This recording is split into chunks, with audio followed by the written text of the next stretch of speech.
Bonjour les amis. Alors, nous retrouvons l'évangile de Jean, mais cette fois-ci au chapitre 11, les versets 45 à 57, c'est-à-dire qu'on est quasiment à la fin du chapitre 11. Pour bien comprendre ce passage, il faut savoir que nos amis de Rome ont découpé ça de telle façon qu'on saute du chapitre 10 hier pour passer maintenant à la fin du chapitre 11. Et le morceau qui manque, qui a été mis de côté, il est important puisque c'est l'histoire, vous savez, de la résurrection de Lazare. Donc, qui est là encore un des signes choisis par Jean pour démontrer qu'effectivement, les signes que fait Jésus sont des signes divins qu'aucun homme ne peut, aucun guérisseur, aucun prophète n'est capable de faire la même chose. Et donc, je pense qu'on verra cette résurrection de Lazare une autre fois, un peu plus tard, mais c'est important parce que Lazare, c'est une résurrection qui touche de près Jésus, car Lazare était le frère de Marthe et de Marie. Et donc, effectivement, Jésus connaissait bien Lazare, voilà. Et donc, vous savez, il était effectivement très triste quand on lui annonçait que Lazare était mort. Et bon, bref, derrière, la résurrection se passe. Et donc, voilà, ce qui vous expliquera que beaucoup de ces Juifs qui étaient venus auprès de Marie, c'est Marie, la sœur de Lazare, voilà, et qui avaient vu ce que Jésus avait fait, la résurrection de Lazare. Beaucoup crurent en lui. Mais d'autres s'en allèrent trouver les pharisiens et leur racontèrent ce que Jésus avait fait. Les grands prêtres et les pharisiens réunirent alors un conseil et dirent « Que faisons-nous ? Cet homme opère beaucoup de signes. Si nous le laissons continuer ainsi, tous croiront en lui. Les Romains interviendront et ils détruiront et notre saint lieu, Jérusalem, et notre nation. » L'un d'entre eux, Caïphe, qui était grand prêtre en cette année-là, dit « Vous n'y comprenez rien et vous ne percevez même pas que c'est votre avantage qu'un seul homme meure pour le peuple et que la nation ne périsse pas tout entière. » Ce n'est pas lui-même qu'il prononça ces paroles, mais comme il était grand prêtre en cette année-là, il fit cette prophétie qu'il fallait que Jésus meure pour la nation, et non seulement pour elle, mais pour réunir dans l'unité les enfants de Dieu qui sont dispersés. C'est ce jour-là donc qu'ils décidèrent de le faire périr. De son côté, Jésus s'abstint désormais d'aller et venir ouvertement parmi les Juifs. Il se retira dans la région proche du désert, dans une ville nommée Éphraïm, où il séjourna avec ses disciples. Cependant, la Pâque des Juifs était proche. À la veille de cette Pâque, beaucoup de gens montèrent de la campagne à Jérusalem pour se purifier. Ils cherchaient Jésus, et dans le temple où il se tenait, ils se disaient entre eux « Qu'en pensez-vous ? Jamais il ne viendra à la fête ?» Les grands prêtres et les pharisiens avaient donné des ordres. Quiconque saurait où il était devait le dénoncer, afin qu'on se saisisse de lui. Voilà. Alors, c'est encore un truc un peu compliqué. Là, par contre, on n'est pas trop dans l'intellectuel, on est en effet, c'est plutôt une histoire là qu'on nous raconte. Alors, ce que je crois, c'est que il se prépare la fête de Pâques, je vais vous dire après ce que c'est. Mais ce qui est certain, c'est que le fait que Jésus ait été capable de faire la résurrection de Lazare, et j'insiste encore, la résurrection de Lazare, c'est important parce que Jésus a pleuré, et que on se rend bien compte que il était déjà, c'est une vraie résurrection. Là, c'est pas une question. On peut pas dire qu'il dormait, Lazare. Lazare, il était vraiment, il était mort. Et donc, c'est une véritable résurrection. C'est pas. Des fois, on peut se demander, oui, vous savez, la petite fille, la petite fille, elle dormait. Jésus, elle dit, elle dort. puis après il lui donne la main et il dit « faites-la manger parce que ça fait longtemps qu'elle dort ». Voilà. Là non, dans le cas de Lazare, c'est vraiment, on peut considérer que Lazare était passé dans le séjour des morts et Jésus le fait revenir. Et ça c'est vraiment, c'est une résurrection. Là pour le coup c'est un vrai signe. Et là, c'est vrai que là, les Juifs sont quand même les Juifs, les chefs des Juifs sont quand même un peu touchés. Hein. Donc ils se réunissent en conseil, on ne sait pas exactement d'ailleurs si le conseil c'est officiellement le Sanhédrin ou pas. Et on discute du sujet en disant oui, évidemment, là maintenant, ils commencent à faire des signes qui sont vraiment époustouflants.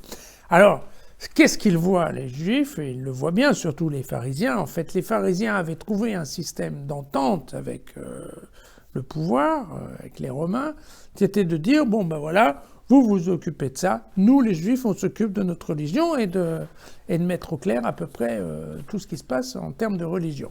Et il n'y a qu'une chose que les Juifs n'avaient pas le droit de faire, c'était de condamner à mort. Sinon, tout le reste, l'idée, c'était vous régler vos problèmes de religion entre vous, et l'envahisseur romain disait, moi, je ne veux pas le savoir. Donc, ils avaient un entendement qui était assez bon pour les Juifs, à ce moment-là. Et donc, ce qui changera, bien entendu, avec l'histoire, quand ensuite, en effet, il y a les destructions du temple.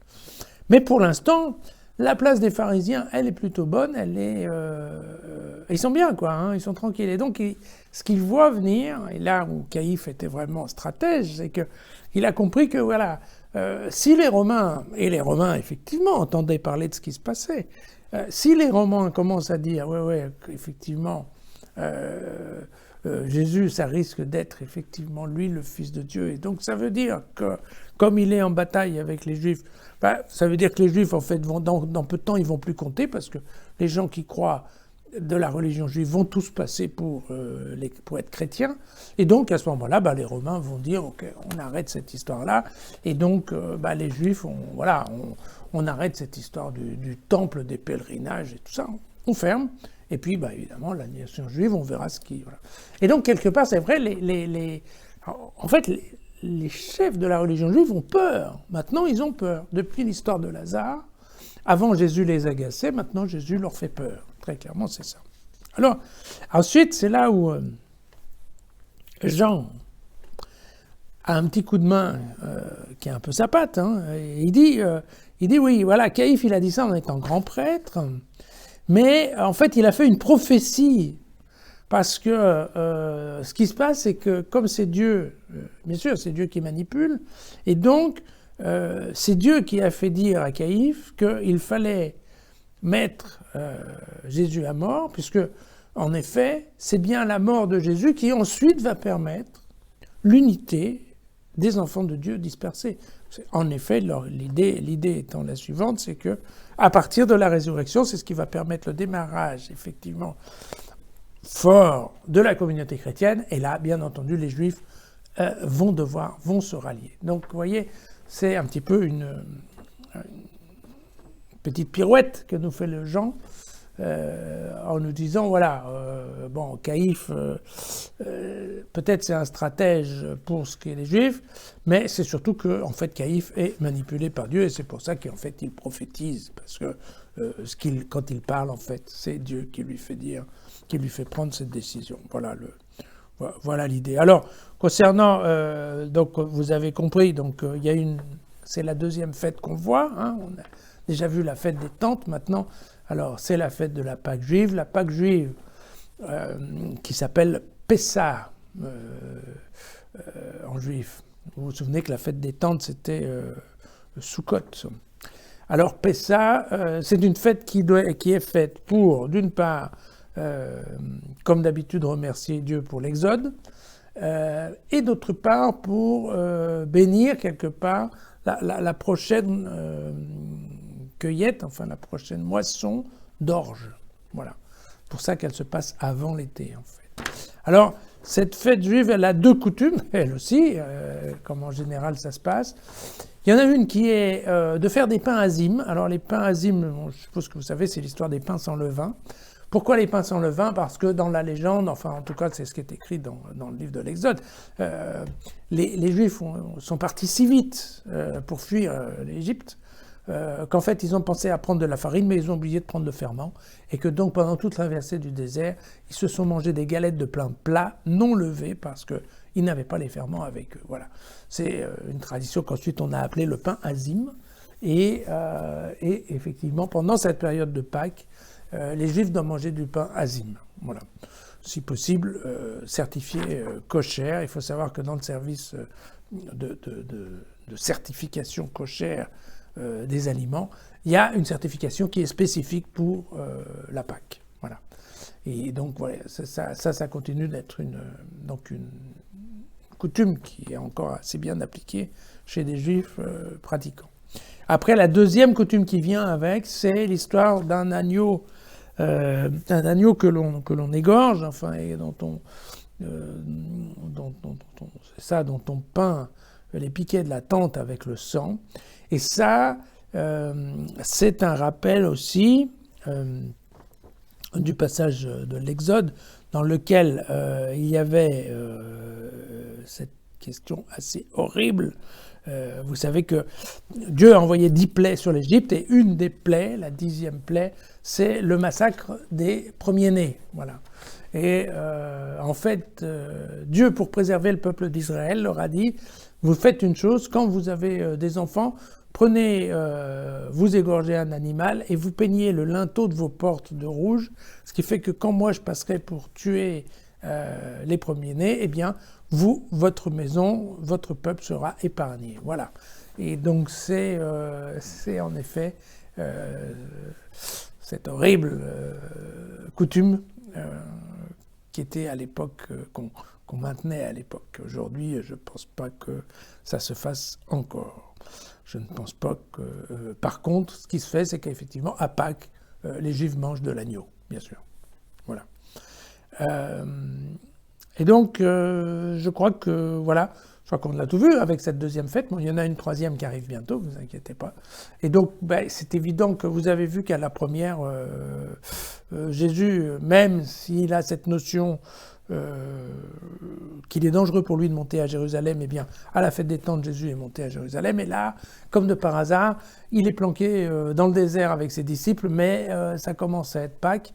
Et beaucoup de gens, beaucoup de Juifs, qui ont déjà été plusieurs fois à Jérusalem, se retrouvent à Jérusalem sur les parvis du temple et se disent « Où il est, il va venir cette année, il va venir. Bon, il va venir. » Et alors que, typiquement, très clairement, cette fois-ci, les Juifs ont pris la décision effective d'attraper Jésus et de le condamner, bien pour le faire mourir. Voilà. Donc c'est ainsi que chez Jean aussi, eh bien, notre Semaine Sainte, notre Passion se précise. Allez voir l'original des textes dans jésusfacile.com, ainsi que l'original des commentaires. Faites passer la vidéo si elle vous plaît. Et moi, je vous dis à demain.